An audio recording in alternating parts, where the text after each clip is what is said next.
കഴിഞ്ഞ വർഷം പ്രയാഗ്രാജ് കുംഭമേളയിലൂടെ ശ്രദ്ധ നേടിയ വൈറൽ സുന്ദരി മൊണാലിസ ഭോസ്ലെ കേരളത്തിൽ വിവാഹിതയായ സംഭവത്തെ തുടർന്ന് വിവാദം. മകളെ സുരക്ഷിതമായി നാട്ടിലെത്തിക്കാൻ മധ്യപ്രദേശ് മുഖ്യമന്ത്രി മോഹൻ യാദവിന്റെ ഇടപെടൽ തേടി പിതാവ് ജയസിംഗ് ഭോസ്ലെ രംഗത്തെത്തി.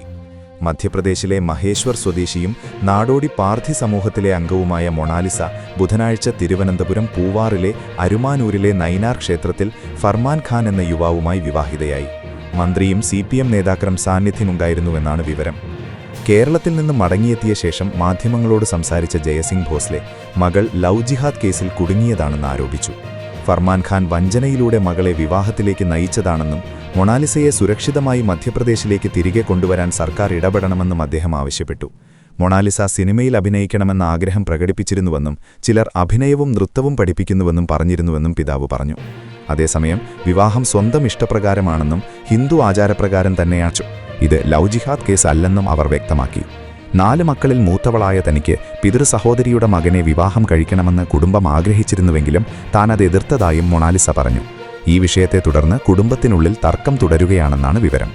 കൂടുതൽ വാർത്തകൾക്കായി താഴെ കൊടുത്ത ലിങ്കിലൂടെയോ ഫോൺ നമ്പറിലൂടെയോ എൻ്റെ നാട് വാട്സാപ്പ് ഗ്രൂപ്പിൽ ജോയിൻ ചെയ്യുക. 8129622842.